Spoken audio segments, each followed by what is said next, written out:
नमस्कार। इलुमिनी खबर संवादमा तपाईलाई हार्दिक स्वागत छ। म बिसन गुरुङ। विशेष गरी समाजसँग सरकार राख्ने विभिन्न व्यक्तिहरूसँग संवादहरू प्रस्तुत गर्दै आएका छौँ। आजको संवाद कार्यक्रममा हामी नेपाल राष्ट्र बैंक सिद्धार्थनगर कार्यालयका कामु निर्देशक जीवन प्रकाश पाण्डेज्यूलाई निम्ताएका छौँ र यो कार्यक्रम प्रत्यक्ष प्रसारण हुने भएकोले तपाईले कमेन्ट मार्फत प्रश्न र जिज्ञासा राख्न सक्नुहुनेछ, जसको जवाफ दिन हामी प्रयास गर्नेछौँ। अब जीवन प्रकाश पाण्डे सरलाई स्टुडियोमा स्वागत गरौँ। नमस्कार सर।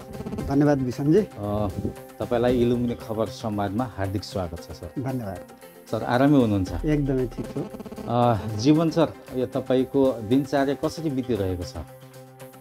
विशेष गरेर अहिले हामी नेपाल राष्ट्र बैंकको कर्मचारीको हैसियतले नेपालमा मात्र नभएर संसारको 176 देशमा हामी ग्लोबल मनी विक मनाउँदैछौँ। पछिल्लो 4-5 दिनदेखि हामी चाहिँ ग्लोबल मनी विकको सन्दर्भमा हामी चाहिँ ग्लोबल मनी विकलाई सफल पार्नको लागि आफ्नो ठाउँबाट खटिएर काम गरेका छौँ र त्यसबाहेक आफ्ना निजी जिन्दगीका काम क्रियाहरू त निरन्तर भइ नै रहने भए यसरी नै बितिरहेछ। अहिले ग्लोबल मनी विक चैत 4 गतेदेखि 10 गतेसम्म रहेको छ। हजुर। ग्लोबल मनी विक के हो र नेपालमा ग्लोबल मनी विक कसरी मनाइन्छ? ग्लोबल मनी विक भन्नाले यो हामीले हरेक वर्षको मार्च 17 देखि 23 तारिकसम्मलाई ग्लोबल मनी विकको रूपमा चाहिँ मनाउने गरेका छौँ। OECD भन्ने एउटा अन्तर्राष्ट्रिय संस्था छ, organisation of economic cooperation and development भन्ने OECD संस्था छ। त्यो संस्था मार्फत विश्वका 176 देशमा हामीले चाहिँ नि ग्लोबल मनी विक मनाउँछौँ। ग्लोबल मनी विक भनेको विशेष गरेर वित्तीय क्षेत्रमा भर्खरै प्रवेश गर्न लागेका युवा विद्यार्थीहरूलाई वित्तीय रूपले साक्षर गराउने, वित्तीय शिक्षा प्रवर्धन गर्ने र खास गरेर चाहिँ नि पैसाको व्यवस्थापन चाहिँ नि भर्खरै वित्त क्षेत्रमा लागेका युवा विद्यार्थीहरूले पैसाको प्रपर म्यानेजमेन्ट गरून्, स्मार्ट म्यानेजमेन्ट गरून् भन्ने उद्देश्यले खास गरेर युवा विद्यार्थीहरूलाई लक्षित गरेर हामीले चाहिँ कार्यक्रमहरू गरिराखेका छौँ। र यसको साथसाथै के छ भन्दाखेरि युवा विद्यार्थीको साथसाथै हामी चाहिँ समाजमा रहेका विभिन्न तबकाका मान्छेहरूले पनि वित्तीय साक्षरता पाउनुपर्छ भन्ने त्यो खालको छ। र खास गरेर चाहिँ के छ भन्दाखेरि ग्लोबल मनी विक मनाउने सन्दर्भमा केन्द्रीय ब्याङ्कको हिसाबले नेपाल राष्ट्र बैंक राष्ट्रिय संयोजक, ग्लोबल मनी विकको राष्ट्रिय संयोजकको रूपमा काम गरेको छ। नेपाल राष्ट्र बैंकसँगै पार्टनरको रूपमा सहकारी विभाग छ, जसले वित्तीय क्षेत्रमा काम गर्छ। यसै गरेर चाहिँ नि सेबोन छ, नेपाल बिमा प्राधिकरण छ, नेसनल ब्याङ्किङ इन्स्टिच्युट छ। यस्ता संस्थाहरू जसले वित्तीय क्षेत्रमा काम गर्छन् ती संस्थाहरू यसमा सहभागी छन्। नेपाल राष्ट्र बैंकबाट इजाजत प्राप्त गरेका विभिन्न बैंक तथा वित्तीय क, ख, ग र घ वर्गका वित्तीय संस्थाहरू सहभागी हुने नै भए, बिमा क्षेत्रका विभिन्न बिमा कम्पनीहरू पनि यसमा सहभागी हुने नै भए। यसरी सबैले विशेष गरेर युवा विद्यार्थीहरू लक्षित कार्यक्रम गरेका छौँ। र जहाँसम्म चाहिँ नेपाल राष्ट्र बैंक सिद्धार्थनगरको कुरा छ, नेपाल राष्ट्र बैंक सिद्धार्थनगर कार्यालयले चैत 4 गतेको दिन यस क्षेत्रका बैंक तथा वित्तीय संस्थाका प्रतिनिधिहरूसहित हामीले वित्तीय चेतनामूलक प्रभाव फेरि कार्यक्रम आयोजना गऱ्यौँ। करिब चाहिँ नि 700 जति सहभागीहरू त्यहाँ थियौँ। यहाँहरू पनि सायद त्यसको रिपोर्टिङको लागि खटिनु भएको छ, यहाँहरूले पनि देख्नु भएको छ, यहाँहरूले समाचारमा पनि कभर गर्नुभएको छ त्यो विषयलाई। मैले नेपाल राष्ट्र ब्याङ्कको तर्फबाट यहाँहरूलाई धन्यवाद भन्न चाहन्छु। र यसै गरी विशेष गरेर युवा विद्यार्थी जो वित्तीय क्षेत्रमा भर्खरै प्रवेश गर्दैछ त्यो मान्छेलाई वित्तीय ज्ञान प्रवर्धन गर्ने उद्देश्यले यो कार्यक्रम आयोजना गरिएको हुनाले हामीले हरेक दिन 2वटा कलेजका स्नातक तहका विद्यार्थीहरूले ल्याएर नेपाल राष्ट्र बैंकको अवलोकन गराउने, नेपाल राष्ट्र बैंकले यो आधारभूत वित्तीय साक्षरता चाहिँ प्रदान गर्ने काम गरिरहेछ। यसै हामी रेगुलर कन्टिन्यू चाहिँ यो गरेका छौँ। र यसै गरेर चाहिँ नि हाम्रो भोलि 8 गते शुक्रबारको दिनमा 15वटा रूपन्देही जिल्लाका विभिन्न क्याम्पसका विद्यार्थीहरूले विशेष गरेर यो वित्तीय साक्षरता फैलाउने चेतना अभिवृद्धि गर्ने हिसाबले क्विज कन्टेस्ट चाहिँ नि हामीले आयोजना गरेका छौँ, हाजिर जवाब प्रतियोगिता आयोजना गरेका छौँ। त्यसको लागि चाहिँ नि सहभागीहरू हुनुहुन्छ। यसरी चाहिँ नि हामी यो क्षेत्रमा नेपाल राष्ट्र ब्याङ्क सिद्धार्थनगर कार्यालयको आयोजनामा अन्य पार्टनरको रूपमा ब्याङ्क वित्तीय संस्थाहरू छन्, बिमा कम्पनीहरू छन्, अन्य चाहिँ नि यो तालिम इन्स्टिच्युट छन्। यहाँसम्म यी मिडियाहरू तपाईँहरू पनि हाम्रो समाचारलाई कभर गर्नुभएको छ। वित्तीय साक्षरता फैलाउने अभियानमा यहाँहरू पनि लाग्नु भएको छ। यहाँहरू पनि हाम्रो पार्टनरको रूपमा यहाँहरूले काम गर्नुभएको छ। यसरी चाहिँ नि यी काम भएको छन्। साथसाथै नेपाल राष्ट्र ब्याङ्कबाट इजाजत प्राप्त गरेका ब्याङ्क वित्तीय संस्थाका शाखाहरू हामीसँग छन्। यहाँ प्रदेश कार्यालयहरू छन्। ती प्रदेश कार्यालयहरू मार्फत पनि युवा विद्यार्थी लक्षित विभिन्न किसिमका वित्तीय साक्षरताका कार्यक्रमहरू हाम्रो यो प्रदेशभरि चाहिँ नै आयोजना भइरहेछ। यो प्रदेशभरि आयोजना भइराखेको कुरालाई नेपाल राष्ट्र ब्याङ्क सिद्धार्थनगर कार्यालयले हेरेको छ भने नेपालको राष्ट्रिय संयोजकको हिसाबले नेपाल राष्ट्र ब्याङ्कले चाहिँ नि सबैसित संयोजन गरेर अहिले ग्लोबल मनी विक भव्य रूपले मनाइराखेको अवस्था छ। ग्लोबल मनी विकको थिम एउटा think before you follow wise money tomorrow भन्ने एउटा थिम छ यसको। हजुर, त्यो भन्ने कुरा के अर्थ राख्छ र यसलाई सबैका लागि सरल र बुझ्ने हिसाबले भन्नुपर्दाखेरि कसरी भन्न चाहनु? मैले अलिकति यहाँसँग भनि पनि सकेँ। खास गरेर सन् 2012देखि युवा विद्यार्थी लक्षित गरेर हामीले ग्लोबल मनी विक मनाउन थालेका हौँ। नेपालको सन्दर्भमा भन्दा पनि यो सिद्धार्थनगर नेपालमा पनि हामी त्यही वर्षदेखि नै मनाउँदैछौँ र हरेक वर्ष यो ग्लोबल मनी विक मनाउने सन्दर्भमा ओइसिडीले एकवटा यस्ता खालका चाहिँ स्लोगनहरू दिएको छ, नारा बनाएको छ। यो नारा बनाउने क्रममा यो पटक चाहिँ think before you flow wise money tomorrow भन्दा चाहिँ नि यो नारा बनाएको छ। यो खास गरेर मैले योभन्दा अगाडिको सन्दर्भमा पनि मैले भनिसकेको छु। खास गरेर युवा विद्यार्थीहरू जो भर्खरै वित्तीय क्षेत्रमा प्रवेश गर्दैछन्, वित्तीय क्षेत्रमा गएर उनीहरूले अब म कुन क्षेत्रमा लागेर के गर्ने भन्दा चाहिँ नि भनिरहेका छन्। ती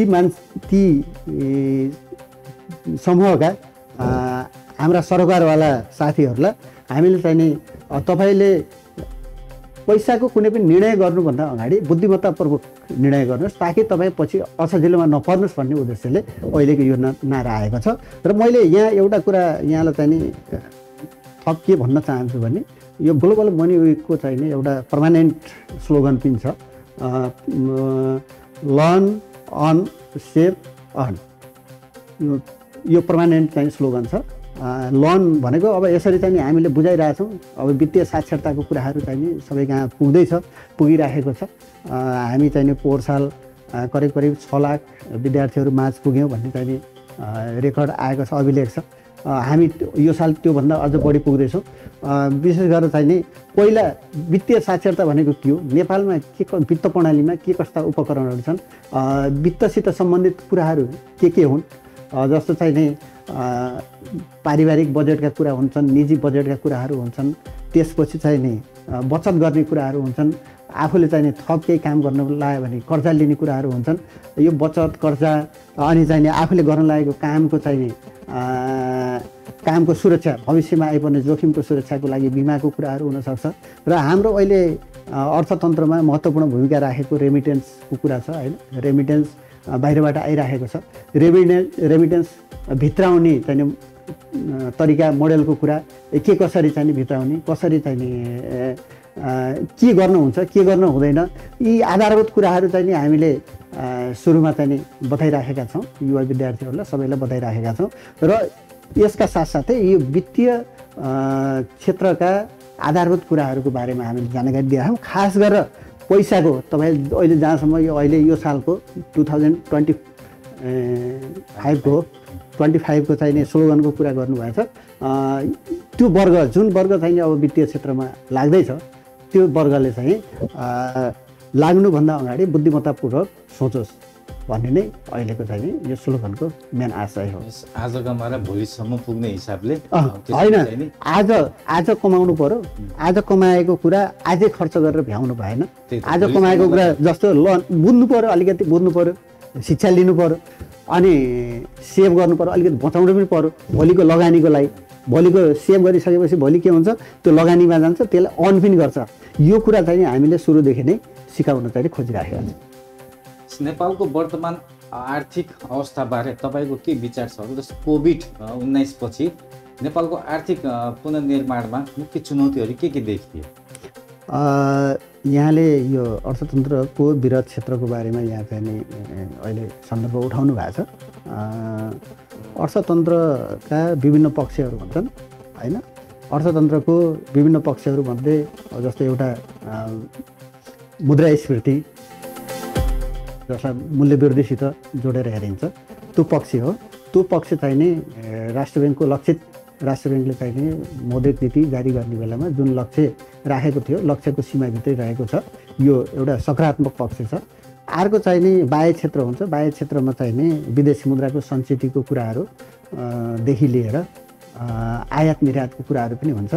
यो आयात निर्यात पनि अब त्यति बढेको छैन र विदेशी मुद्राको सञ्चित पनि क्रमशः चाहिँ बढिराखेको अवस्था छ। यो पक्ष पनि सबल भएको अहिले देखिन्छ।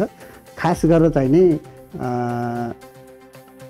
जुन चाहिँ नि उत्पादनसित सम्बन्धित कुराहरू हो, वास्तविक क्षेत्र भन्छ, वास्तविक क्षेत्रमा केही समस्याहरू देखा परेका छन् र खास गरेर चाहिँ नि यो प्रभावकारी माग चाहिँ नि अलि अहिले कमजोर भएको छ भनिएको छ। त्यस कारणले गर्दाखेरि अर्थतन्त्रमा शिथिलता भएको छ। राजस्व असुलीका लक्ष्यहरू पुरा नहुने अवस्था देखिया छ र समग्र माग पक्ष चाहिँ नि अलिक कमजोर भएको हुनाले त्यो पक्षलाई सुधार गर्नुपर्ने छ।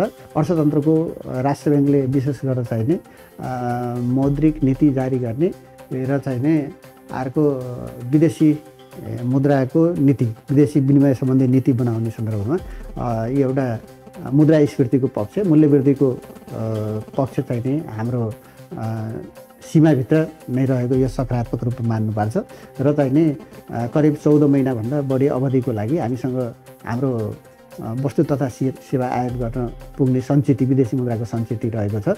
यसलाई सकारात्मक रूपमै लिनुपर्ने चाहिँ मैले देख्दछु र विशेष गरेर चाहिँ नि यो प्रभावकारी माग चाहिँ अलिकति कमजोर भएको कारणले गर्दाखेरि अन्य उत्पादनको क्षेत्रमा परेको प्रभावले राजस्व लगायतका क्षेत्रमा सोचे जति प्रगति हुन सकेको छैन। यसको लागि सरकारले विशेष गरेर सरकार र निजी क्षेत्र आफ्नो ठाउँबाट लाग्नुपर्ने पनि देखिन्छ र यसको लागि मलाई लाग्दछ नेपाल राष्ट्र ब्याङ्क अर्थतन्त्रको शिथिलता हटाउनको लागि सधैँ अग्रसर भएर अगाडि बढिरहेको छ। हालै बनेको सहकारी सम्बन्धी केही नेपाल ऐनलाई संशोधन गर्दै अध्यादेश 2081ले वाणिज्य ब्याङ्क तथा वित्तीय संस्थाको परिभाषामा दर्तावाल सहकारी संस्थालाई पनि समेटेको पाइयो। हजुर। के अब वाणिज्य ब्याङ्क तथा वित्तीय संस्थालाई नेपाल राष्ट्र ब्याङ्क ऐन 2058 बमोजिम नियमन गरे जस्तै सहकारीलाई पनि अनुगमन तथा नियमन गर्न ढोका खुलेको छ? अब त्यसमा चाहिँ 50 करोडभन्दा माथिको कारोबार गर्ने सहकारीको लागि नेपाल राष्ट्र ब्याङ्कले सुपरभिजन गर्न सक्ने भन्ने खालको आशयको अहिलेको अध्यादेशमा त्यो व्यवस्था गरिएको छ र खास गरेर चाहिँ के छ भन्दाखेरि नेपाल राष्ट्र ब्याङ्क ऐन र बाफियामा भएको व्यवस्था अनुसार नेपाल राष्ट्र ब्याङ्कबाट इजाजत प्राप्त गरेका ब्याङ्क वित्तीय संस्थाको सुपरभिजन नेपाल राष्ट्र ब्याङ्कले गर्ने गर्दछ र अहिलेसम्म सहकारी संस्थाहरूको सन्दर्भमा सहकारी विभाग र सोही सहकारी ऐन अनुसार भएको व्यवस्था अनुसार सहकारी केन्द्रीय स्तरमा सहकारी विभाग, प्रदेश स्तरका सहकारीहरूलाई प्रदेशमा भएको सहकारीको त्यो सोही संरचना र स्थानीय तहमा कार्यरत सहकारीहरूलाई स्थानीय तहमा रहेको सहकारी शाखाले निरीक्षण गर्ने गरेका छ र खास गरेर त्यस्तो सन्दर्भमा नेपाल राष्ट्र ब्याङ्कसँग भएको एक्सपर्टिजलाई चाहिँ नै उहाँहरूले मागेको बखतमा बेला बेलामा उपलब्ध गराउने पनि गरेका छ र चाहिँ नि राष्ट्र ब्याङ्कमा भएका सुपरभिजन सम्बन्धी बेस्ट प्र्याक्टिसहरू जुन छन् ती बेस्ट प्र्याक्टिसहरूलाई चाहिँ नि सेयर गर्न राष्ट्र ब्याङ्क जहिले पनि तयार छ। हामीले यहाँको सन्दर्भमा पनि उहाँहरूबाट चाहिँ नि सहकारी को प्रदेश स्थित कार्यालयहरूबाट र स्थानीय तहका कार्यालयहरूबाट हामीबाट मागेका सहयोगहरू हामीले दिएका छौँ र खास गरेर सहकारी ऐनमा चाहिँ नि सहकारी अध्यादेशमा आएको विषयसित सम्बन्धित कुरालाई कार्यान्वयनमा लानको लागि विभिन्न किसिमका थप डकुमेन्टहरू तयार हुने क्रममै होलान् भनेर मैले भन्नुपर्छ। म अहिले चाहिँ नि जिल्ला स्थित कार्यालयमा भएको हुनाले नीतिगत तहको कुरा सबै मेरो जानकारीमा छैन र चाहिँ नि हामी नेपाल राष्ट्र ब्याङ्कले पहिलेदेखि भन्दै आएको कुरा चाहिँ के हो भने विशेष गरेर सहकारीहरूले पनि वित्तीय प्रणालीमा महत्त्वपूर्ण भूमिका खेलिराखेको छन् र यिनीहरूसँग पनि पब्लिकको धेरै निक्षेप रहेको सन्दर्भमा यसको नियमन सुपरभिजन पनि प्रभावकारी रूपले हुनुपर्छ र सेकेन्ड टायर इन्स्टिट्युसन चाहिँ नि सुपरभिजनको लागि नेपाल राष्ट्र खोल्नुपर्छ भन्ने नेपाल राष्ट्र ब्याङ्कको धारणा छ। त्यसको लागि नेपाल राष्ट्र ब्याङ्कले सेकेन्ड टायर इन्स्टिट्युसन जसले चाहिँ सहकारीलाई व्यवस्थित तरिकाले सञ्चालन गर्नको लागि सहयोग गर्न सकोस् त्यसको लागि नेपाल राष्ट्र ब्याङ्कले आफ्नो भूमिका निर्वाह गर्न तयार नै छ र राज्य अथवा ऐन कानुनले दिएका जिम्मेवारी पुरा गर्न नेपाल राष्ट्र ब्याङ्क सधैँ तयार नै छ।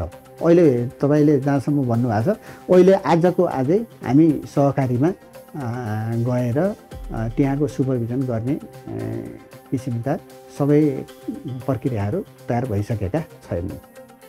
त्यसै सहकारीमा बढ्दै गएको विवादलाई नेपाल राष्ट्र ब्याङ्कले कसरी हेर्छ र त्यसलाई कसरी निवारण गर्छ? मैले यहाँसँगको यो कुरा गर्ने क्रममै पनि भनिरहेको छु। सहकारीहरू सहकारी ऐन अन्तर्गत स्थापित भएका हुन्छन् र नेपालको वित्तीय प्रणालीको नेपालको सेन्ट्रल ब्याङ्क भएको र वित्तीय प्रणालीलाई समग्रमा राष्ट्र ब्याङ्कले हेर्ने भएको सन्दर्भमा नेपाल राष्ट्र ब्याङ्कले नेपाल राष्ट्र ब्याङ्क फेरि अर्को नेपाल सरकारकै पनि ब्याङ्क भएको कारणले गर्दाखेरि आफूलाई आएको जिम्मेवारीबाट टाढा जाँदैन, जिम्मेवारी उसले निर्वाह गर्छ। तर नेपाल राष्ट्र ब्याङ्कको अहिलेको व्यवस्था के हो भन्दाखेरि नेपाल राष्ट्र ब्याङ्कको ऐन 2058 र बाफियामा भएका व्यवस्था अनुसार नेपाल राष्ट्र ब्याङ्कले आफ्ना सुपरिवेक्षणका कामहरू गर्दछ र सो सन्दर्भमा सहकारीको सन्दर्भमा भर्खरै नेपाल राष्ट्र ब्याङ्कले सहकारीको सुपरिवेक्षण सम्बन्धमा एउटा प्रस्तावित मस्यौदा तयार गरेर सरकारवालाहरूलाई सुझावको लागि चाहिँ दिएको पनि छ। त्यसमा सुझाव प्राप्त हुने क्रम पनि छ। सम्भवतः त्यो मस्यौदामा भएका व्यवस्थाहरूलाई मस्यौदामा प्राप्त सुझावहरू समेटिएर नेपाल सरकारले एउटा निर्णय गर्यो भने त्यति बेला नेपाल राष्ट्र ब्याङ्कले अवश्य पनि यो सहकारी सम्बन्धी समस्या समाधान गर्नको लागि आफूले चाहिँ गर्न सक्ने सबै प्रयत्नहरू गर्नेछ। सीमानाकामा सञ्चालित नेपाली मनी एक्सचेन्जहरू कम्पनीहरूले जुन विशेष गरी भारतीय मुद्रा दिएर नेपाली मुद्रा सट्टा उल्टो कमिसन लिने गर्दछ होइन? राष्ट्र ब्याङ्कको अनुमतिले हो वा गैर कानुनी गरेको हो? यदि कुनै गैर कानुनी हो भने यसलाई नियन्त्रण गर्ने विधि के हो? नेपाल राष्ट्र ब्याङ्कबाट इजाजत प्राप्त गरेर मनी एक्सचेन्जरहरू सञ्चालन भएका छन्। विशेष गरेर सीमावर्ती क्षेत्रमा त्यस्ता मनी एक्सचेन्जरहरूको उपस्थिति उल्लेख्य छ र खास गरेर हाम्रो यो लुम्बिनी क्षेत्र यो हाम्रो भैरवाको कार्यक्षेत्रभित्र सिद्धार्थनगर कार्यालयको कार्यक्षेत्रभित्र त्यस्ता मनी एक्सचेन्जरको सङ्ख्या करिब 50को हाराहारीमा छ। तिनीहरू धेरैजसो चाहिँ नि रूपन्देहीको बेलिया र सिद्धार्थनगर क्षेत्रमा र कृष्णनगर र तौलियामा धेरै केन्द्रित छन्। कपिल वस्तुको तौलिया कृष्णनगरमा बढी केन्द्रित छन् र यहाँले भने जस्तै नेपाल राष्ट्र ब्याङ्कबाट उनीहरूले इजाजत प्राप्त गरेका छन्। इजाजत प्राप्त गरिसकेपछि उनीहरूले नेपाल राष्ट्र ब्याङ्कको नीति नियमअनुसार नै उनीहरूले आफूले व्यवसाय क्रियाकलाप गर्नुपर्छ र उनीहरूलाई चाहिँ नि हामीले 40 पैसासम्मको अन्तरमा खरिद बिक्री गर्ने व्यवस्था गरिएको छ नियमअनुसार। उहाँहरूले 40 पैसा 100 भारूमा 40 पैसा बराबरको चाहिँ नि हेरफेर गरेर बढी कम गरेर चाहिँ नि उहाँहरूले लिन पाउने व्यवस्था छ र त्योभन्दा तलमाथि परेको अवस्थामा अथवा बढी गरेको अवस्थामा कम गर्न सक्छन् उनीहरूले। बढी गरेको अवस्थामा 40 पैसाभन्दा बढी लिएको अवस्थामा हामीसँग आएको गुनासोको आधारमा हामीले सम्बन्धित मनी चेन्जरहरूलाई विशेष निरीक्षण गर्ने, निरीक्षण गर्दाखेरि त्यस्तो देखियो भने उनीहरूको हामीसँग भएको धरोहर जफत गर्ने, अन्य किसिमका कारबाही गर्ने र अन्तमा चाहिँ बढीमा उसको लाइसेन्स समेत जफत गर्नेसम्मको व्यवस्था चाहिँ रहेको छ। र अहिले त्यस्तो तुलनात्मक हिसाबले त्यो चाहिँ त्यस्तो खालका गुनासाहरू हामी कहाँ कम आइरहेका छन्। गुनासो आएको अवस्थामा राष्ट्र ब्याङ्कले तथारुकताका साथ आफूले इजाजत दिएका मनी चेन्जरहरूलाई मनी चेन्जर विनियावलीमा भएका व्यवस्था अनुसार हामी कारबाही प्रक्रिया अगाडि बढाउँछौँ।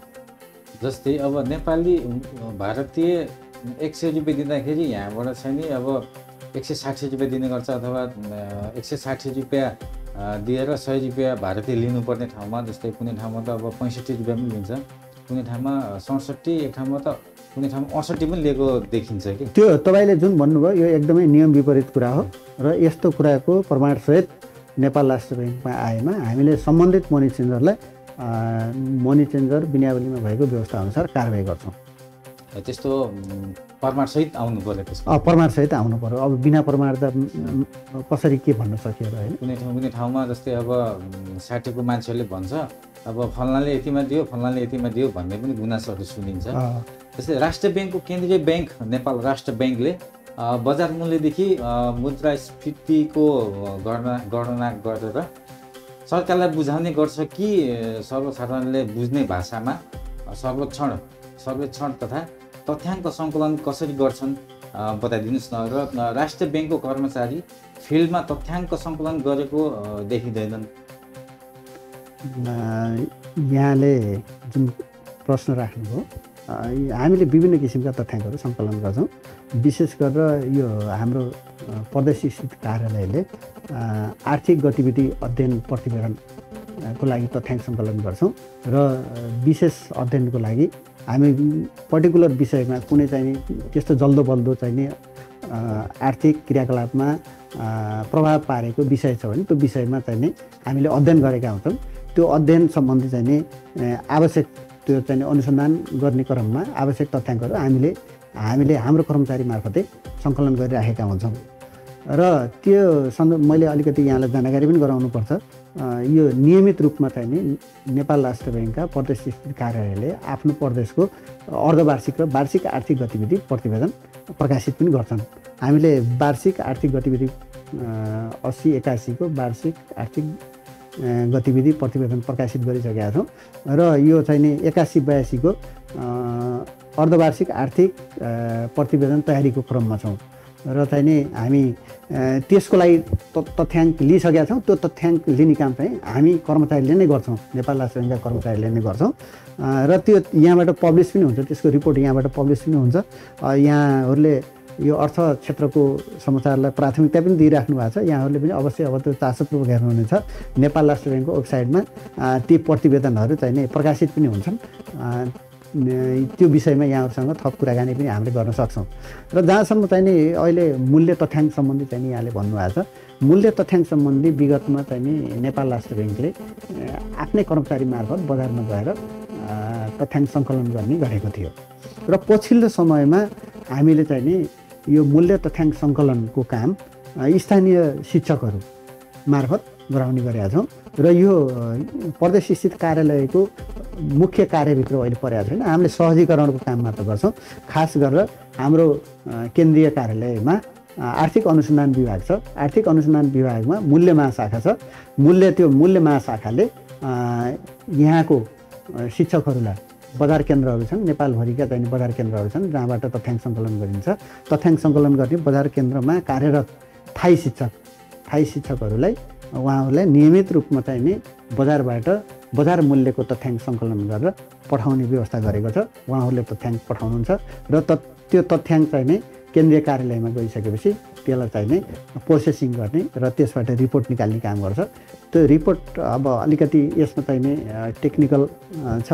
त्यो कुरा चाहिँ सबै बुझ्न पनि नसकिने अवस्था हुन्छ। जस्तो मैले अहिले पनि कुराकानीको क्रममा मुद्रास्फीति वाञ्छित लेभलभित्र छ भनेर भने हाम्रो चाहिँ यहाँ प्रश्न कस्तो आउँछ भने अब घरमै पनि हुन्छ, समाजमा हुन्छ, टोल छिमेकमा कस्तो कुरा आउँछ भन्दाखेरि होइन राष्ट्र ब्याङ्कले त 5% भनेको छ, अब फलानु चिजको होइन दालको मूल्य त चाहिँ 20% बढेको छ भन्छन् होइन।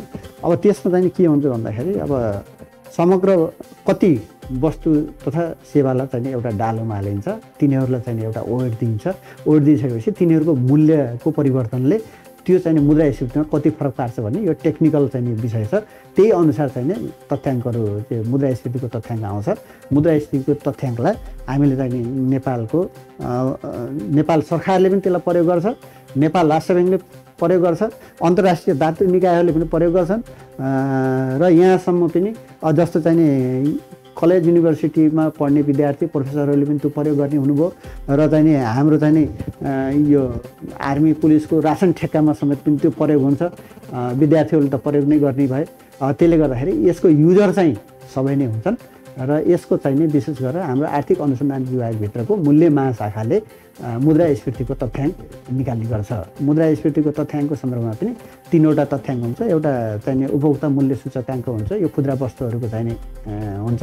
एउटा थोक मूल्य सूचकाङ्क हुन्छ, अर्को तलब तथा ब्याज दर सूचकाङ्क भनेर यसरी चाहिँ 3वटा सूचकाङ्कहरू निस्किराखेको हुन्छ।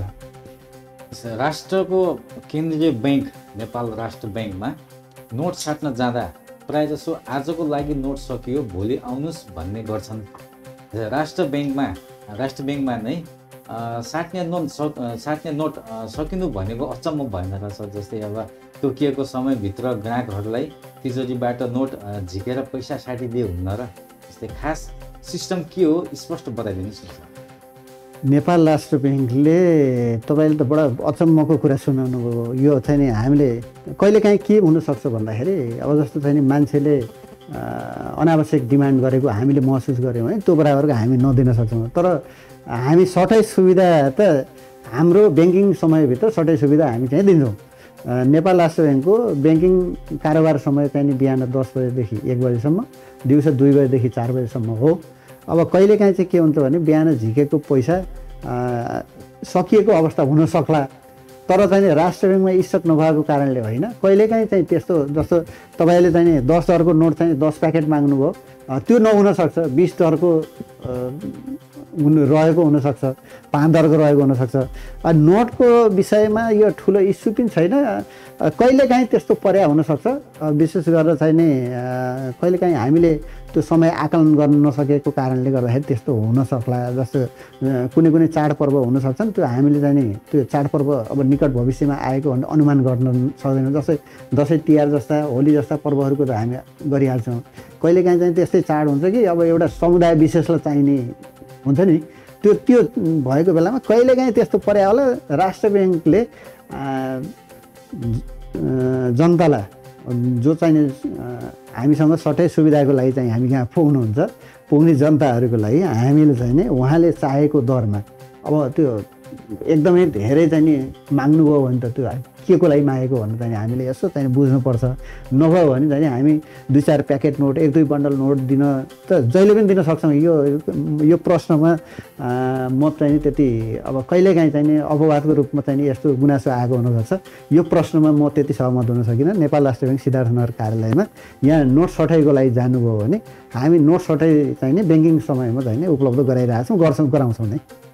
जस्तै यहाँ हाम्रो लक्ष्मण श्री सरले सोध्नुभएको छ, मनी एक्सचेन्जरले कमिसन लिएको बिल वा भरपाई दिने गर्दैनन्, नियम विपरीत लिएको कमिसनको प्रमाण राष्ट्र ब्याङ्कलाई पेश गर्न सम्भव होला र भनेर सोध्नुभएको छ उहाँले।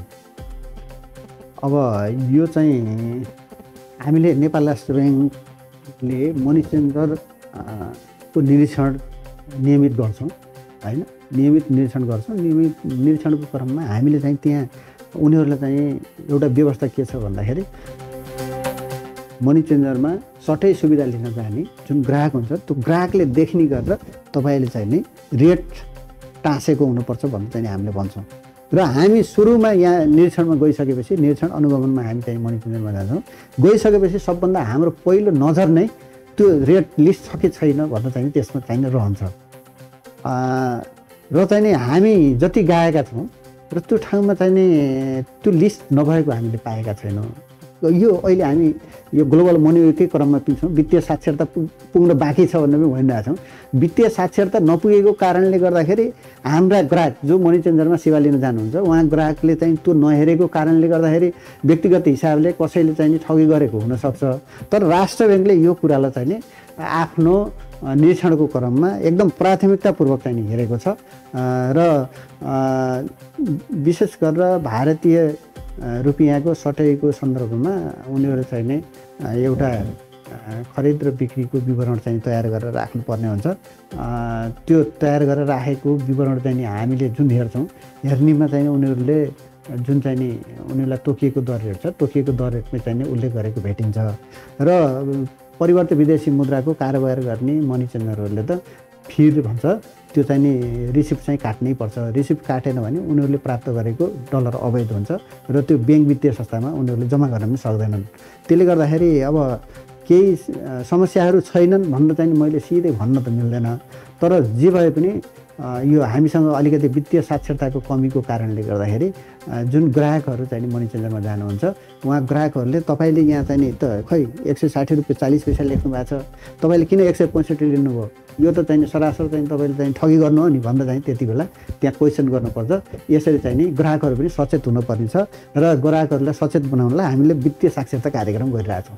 जस्तो तपाईँहरू मनी चेन्जरमा अनुगमनको लागि जानुहुन्छ नि, त्यो जुन रेट लिस्टको जुन त्यो पर्चा भन्नुभयो त्यो खास त्यो लगाउनु पर्ने कहाँ छिम हुन्छ? त्यो पब्लिकको आँखा जहाँ पर्छ त्यहीँ, जहाँनिर चाहिँ उसको त्यो पुवाल बनाएको हुन्छ नोट सटाइ गर्नको लागि चाहिँ उसले चाहिँ काउन्टर बनाएको हुन्छ, त्यसको समीपमै त्यसको नजिकमा त्यहाँ आँखा पर्ने ठाउँमै राख्नुपर्ने हुन्छ। तपाईँहरू चाहिँ रिपोर्टरको रूपमा चाहिँ तपाईँले यसरी काम पनि गर्नुभएको छ, यसको एउटा रिपोर्ट पनि बनाउनुहोस्।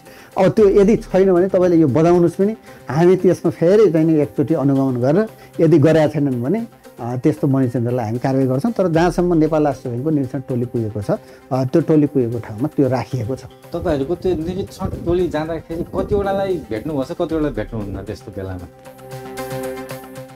कस्तो जुन यो जुन मूल्यको जुन होइन, त्यो त त्यो जुनसुकै मनी चेन्जरमा पनि त्यो हुनु नै पर्छ।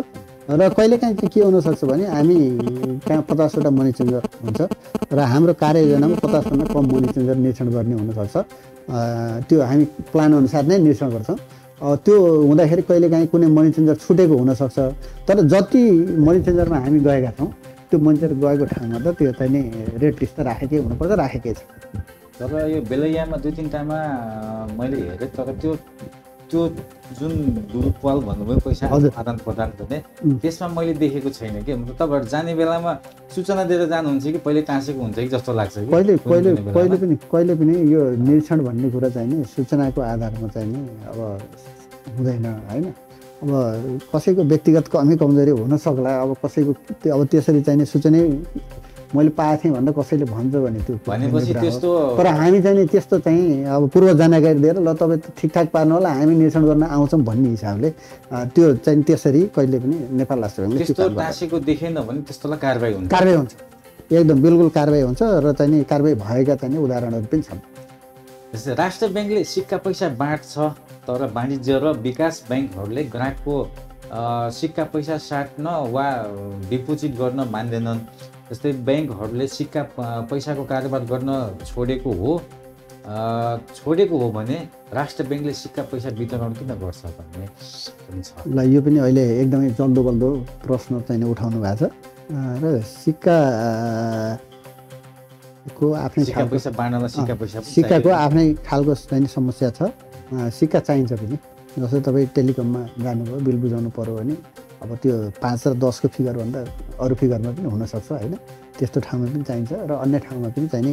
अब कहिले चक्लेट किन्नुभयो भने 1 रुपियाँको चक्लेट हुनसक्ला, त्यसपछि चाहिने अब त्यस्तै गरेर हजमलाको चाहिने प्याकेट किन्नु हो भने 1-2 रुपियाँमा पाउने। अब करिब अब त्यो एकदम सिलेक्टेड आइटमहरू छन्, त्यो 1-2 रुपियाँमा चाहिँ 5को फिगरभन्दा चाहिने कममा पाउने त होइन। यसो अहिले चाहिँ हामी तरकारी सरकारी लिन गयो भने 5-10को फिगरभन्दा चाहिने कम पाइन्छ। अब यो चाहिँ नि सिक्काको मूल्य कम भएको कारणले गर्दाखेरि सिक्काको प्रचलन चाहिँ अलिक कम भएको छ र सिक्का आफैमा चाहिँ ढुवानी गर्न गाह्रो भएको कारणले गर्दाखेरि त्यस्तो भएको छ। तर नेपाल राष्ट्र ब्याङ्कले निष्कासन गरेका सिक्काहरू नेपाल राष्ट्र ब्याङ्कबाट इजाजत प्राप्त गरेका ब्याङ्क वित्तीय संस्थाहरूले लिन पाउन भन्न पाउँदैन। र एउटा चाहिँ के भन्दाखेरि सिक्का सटाइ सम्बन्धमा एउटा व्यवस्था चाहिँ के गरिरहेको छ भन्दाखेरि सिक्का चाहिँ तपाईँसँग छ भने 100 रुपियाँ बराबरको सिक्का चाहिँ तपाईँ ब्याङ्कमा सटाइ गर्नु जाने भने 100 रुपियाँ बराबरको सिक्का हुनुपर्छ एउटै दरको। जस्तो 1 रुपियाँको सिक्का तपाईँसँग छ भने 100वटा सिक्कालाई सफा प्लास्टिकमा चाहिँ तपाईँले सफा पारेर त्यो सिक्कालाई चाहिँ लिएर गइसकेपछि ब्याङ्क वित्तीय संस्थाले लिन्छन्।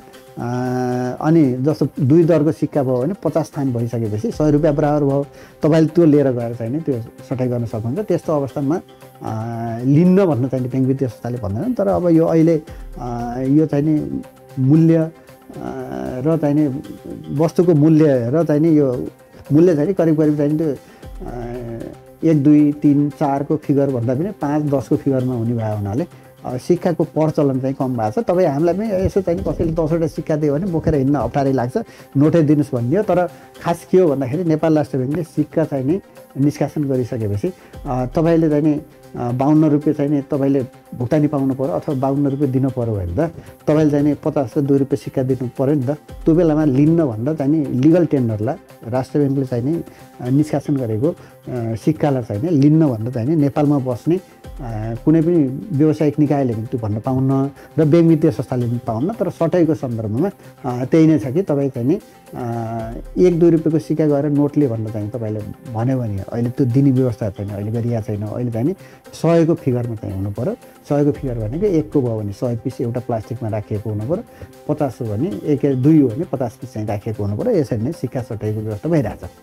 जस्तै तपाईँहरूकोबाट नेपाल राष्ट्र ब्याङ्कबाट जस्तै अब औषधि बिक्री गर्ने ठाउँमा जस्तै कुनै भनौँ न एउटा मार्केटहरू ठाउँमा त्यस्तोमा सिक्का पैसाको अभावले हो कि तपाईँहरूसँग सिक्का पैसा लिन नगर हो? कुनै जस्तै कि औषधि लिन गयो भने पनि जस्तै अब 1, 2 रुपियाँ फर्काउनु पऱ्यो भने चक्लेट अब त्यो उहाँहरूसँग सिक्का पैसा नभएर हो कि सिक्का पैसा लिन नचाहेर हो? त्यो अब यो यस्तो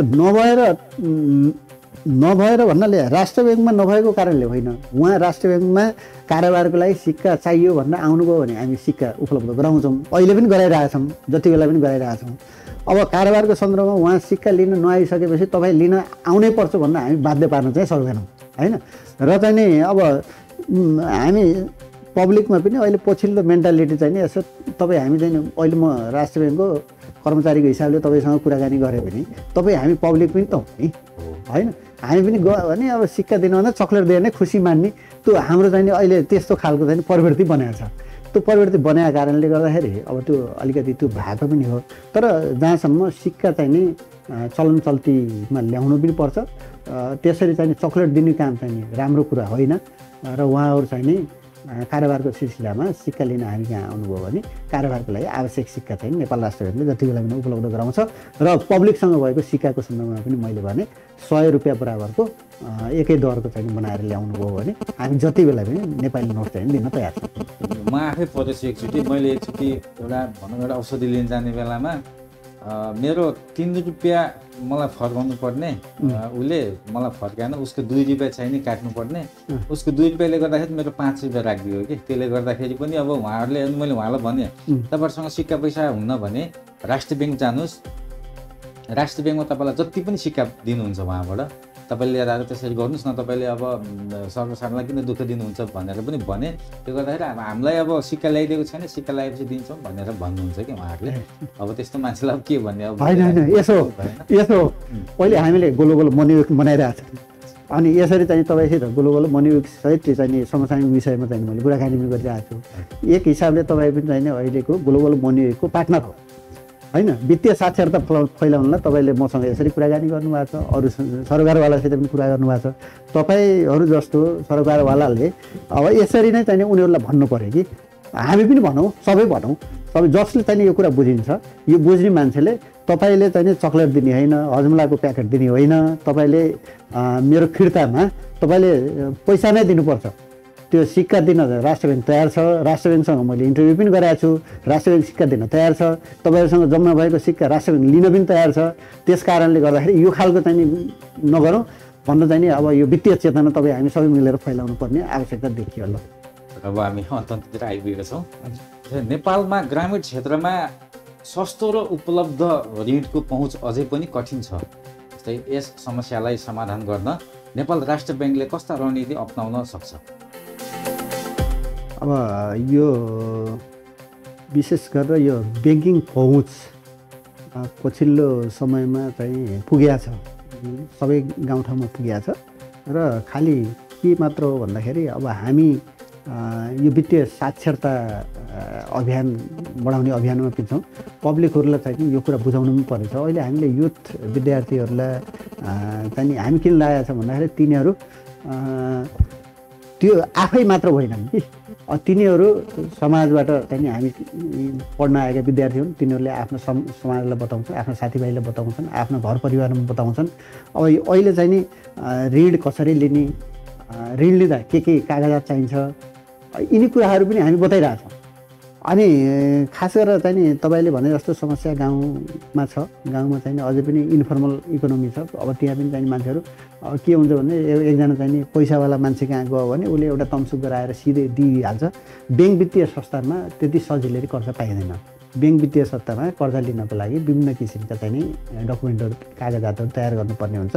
त्यो कागजात तयार गर्नुपर्ने झन्झट र अर्को चाहिँ नि अझै पनि यो वित्तीय साक्षरता कम भएको कारणले गर्दाखेरि यो ब्याङ्कबाट कर्जा लिनु इन्फर्मल सेक्टरबाट लिनुभन्दा अनौपचारिक क्षेत्रबाट लिनुभन्दा यो औपचारिक क्षेत्रबाट लिँदाखेरि राम्रो हुन्छ भन्ने चाहिँ नि चेतना फैलिँदै गएको छ। तर अब त्यो अझै पुगेको छैन। त्यो नपुगेको कारणले त्यस्तो भएको। तर राष्ट्र ब्याङ्कले तपाईँले जहाँसम्म भन्नुभयो, राष्ट्र ब्याङ्कले ब्याङ्क वित्तीय संस्थाहरूलाई निश्चित क्षेत्रमा यति कर्जा प्रवाह गर्नुपर्छ भन्नु भनेको छ। कृषि क्षेत्रमा चाहिँ नि कृषि ऊर्जाको क्षेत्रमा चाहिँ नि आफ्नो टोटल कर्जाको 25% चाहिँ कर्जा प्रवाह गर्नुपर्ने व्यवस्था गरेको छ। यसै गरेर चाहिँ नि विपन्न वर्गहरूको लागि पनि कर्जा प्रवाह गर्नुपर्ने 3% कर्जा प्रवाह गर्नुपर्ने चाहिँ टोटल कर्जाको त्यो बनाएको छ। त्यो कर्जा भनेको त्यस्तै जो चाहिँ नि यो पहुँच चाहिँ नि पुग्दैन, जोसँग धितो नहुन सक्छ, जो चाहिँ नि त्यो हुन्छ। यसरी चाहिँ नि ग्रामीण क्षेत्रमा यो कृषिको क्षेत्रमा आवश्यक पर्ने कर्जा, सानोतिनो उद्यमको लागि आवश्यक पर्ने कर्जाको लागि नै त्यो व्यवस्था गरिएको हो। त्यो खालको व्यवस्थाहरू चाहिँ नि राष्ट्र ब्याङ्कले चाहिँ त्यो गरेको पनि छ र त्यो खालले भएको पनि छ। तर खालि त्यसको सदुपयोग कुन हिसाबले भएको छ भन्ने हो। पछिल्लो समयमा कर्जाको सही ठाउँमा सदुपयोग नभएको कारणले गर्दाखेरि पनि यो कर्जामा केही समस्या देखिएको छ। कर्जामा समस्या देखिँदाखेरि मान्छेमा एक खालको चाहिँ नि यो गुनासो गर्ने प्रवृत्ति बढेको हो। र राष्ट्र ब्याङ्कले खास गरेर विपन्न वर्ग जस्तो तपाईँले सुन्नुभएको छ घ वर्गको लघुवित्त संस्थाहरू छन्, तिनीहरू चाहिँ नि समूहगत जमानीमा कर्जा दिन्छन्। धितो नभएका मान्छेहरूलाई पनि कर्जा दिने व्यवस्था त्यहाँ भएको छ। ठुला ब्याङ्क वित्तीय संस्थाले पनि आफ्नो टोटल कर्जाको चाहिँ नि 3% विपन्न वर्ग क्षेत्रमा लाउनु पर्ने हुन्छ। अनि सेक्टरल कर्जाहरू कृषि ऊर्जामा यति प्रतिशत चाहिँ लाउनु पर्ने भन्ने व्यवस्था गरेकै छ। त्यो व्यवस्था अनुसार ब्याङ्क वित्तीय संस्थाले काम गरेकै पनि छन्। तर त्यो चाहिँ नि सबैले चाहिँ नि यो पहुँच चाहिँ नि अझै पनि सबैको पहुँच नपुगेको हुनसक्छ। यो पहुँचको लागि तपाईँ हामी खट्नै पर्छ, लाग्नुपर्छ। यो अब बिस्तारै चाहिँ यो सुधार हुँदै जान्छ। किनभने हामी अहिले यो वित्तीय चेतना नै फैलाउन थालिरहेको छौँ। तपाईँ हामी पार्टनरै भएर फैलाउन थाले अवश्य पनि यो समस्या पनि क्रमशः समाधान हुँदै जान्छ। यो अब अन्त्यमा हामीलाई हेरेर बस्नुभएका दर्शकहरूलाई के भन्न चाहनुहुन्छ? सबभन्दा पहिला के हो भन्दाखेरि हामी चाहिँ नि यो फजुल खर्च नगरौँ, अलिकति मितव्ययी भनौँ र हाम्रो आम्दानी र खर्चलाई व्यवस्थित गरौँ। र हामीले जति आम्दानी गरिन्छ आम्दानीको केही अंश बचतको रूपमा चाहिँ हामीले राखौँ, ताकि त्यो भोलि चाहिँ लगानी गर्न सकियोस् र त्यसले कमाउन सकियोस्। जस्तो ग्लोबल मनी केही चाहिँ यो पर्मानेन्ट चाहिँ स्लोगन मैले भने त्यो भनेको छु, जुन चाहिँ नि लर्न अन र सेभ र अन भन्ने छ। अब यसरी चाहिँ यहाँहरूले यो सुनिराख्नु भएको छ भने यो बुझ्नुहोस् र यहाँले चाहिँ जुन आम्दानी गर्नुहुन्छ आम्दानीको केही हिस्सा चाहिँ बचत गर्नुहोस्। बचत गरेकोलाई पछि लगानीको रूपमा राखौँ। लगानी हुन्छ, लगानी गरिसकेपछि त्यसले अन गर्छ र एउटा चाहिँ नि मितव्ययी तरिकाले चाहिँ नि आफ्नो बजेट बनाएर चलाउँ, बचतमा प्राथमिकता दिउँ, अनावश्यक खर्च नगरौँ र चाहिँ नि कमाउने नयाँ नयाँ स्रोतहरू के हुन्छ भने त्यो खोजौँ। त्यो कानुनी वैध हिसाबले त्यस्ता स्रोतहरू खोजौँ। अवैध रूपले कमाउने खोज्नु भने होइन, वैध हिसाबले चाहिँ नि कमाउने चाहिँ बाटाहरू खोजौँ। र अहिले चाहिँ पछिल्लो समयमा ब्याङ्क वित्तीय क्षेत्रमा देखा परेका कुनै खालका चाहिँ समस्याहरू गुनासाहरू छन् भने नेपाल राष्ट्र ब्याङ्कमा सम्पर्क राख्नुहोस्। हामी ती गुनासाहरू समाधान गर्नलाई प्रयत्नशील छौँ। र विशेष गरेर अहिले चाहिँ नि डिजिटल कारोबार भइराखेको समयमा विभिन्न किसिमका फ्रडहरू पनि भइराखेको अवस्था छ। यस्तो बेलामा चाहिँ नि सम्पूर्ण चाहिँ नि जो चाहिँ नि आजको हाम्रो कुराकानी सुनिराख्नु भएको छ उहाँहरू र उहाँहरू मार्फत सबैले चाहिँ नि यस्ता किसिमका फ्रडबाट बच्नको लागि हामी सचेत हौँ र चाहिँ नि औपचारिक क्षेत्रमा मात्र कारोबार गरौँ, ब्याङ्क वित्तीय संस्थासँग मात्र कारोबार गरौँ, इन्फर्मल सेक्टरमा कारोबार गरेर आफूलाई पछि तनाव हुने काम चाहिँ नगरौँ भन्न चाहन्छु। धन्यवाद। धेरै धेरै धन्यवाद जीवन सर, हामीलाई समय दिनुभएकोमा र यति महत्त्वपूर्ण जानकारी प्रदान गर्नुभएकोमा। तपाईँको व्यस्ततालाई मध्यनजर गर्दै हामीलाई यो अवसर दिनुभएकोमा धन्यवाद। अब एकदमै हामी यो ग्लोबल मनी विक मनाउने क्रममै छौँ। यो मनाउने क्रममा यहाँले चाहिँ नि एउटा ग्लोबल मनी विकको राष्ट्रिय संयोजक नेपाल राष्ट्र ब्याङ्क हो, यसको पार्टनरको रूपमा तपाईँले चाहिँ नि यसरी यो वित्तीय साक्षरताको कुरालाई चाहिँ नि हाम्रा श्रोताहरू दर्शकहरूमा चाहिँ पुर्याउनको लागि यो नेपाल राष्ट्र ब्याङ्कलाई अवसर दिनुभयो। नेपाल राष्ट्र ब्याङ्कको प्रतिनिधिको रूपमा म यहाँ आएको छु। नेपाल राष्ट्र ब्याङ्कको तर्फबाट यहाँहरूलाई धेरै धेरै धन्यवाद दिन चाहन्छु र आभार प्रकट गर्न चाहन्छु। हस्, धन्यवाद सर।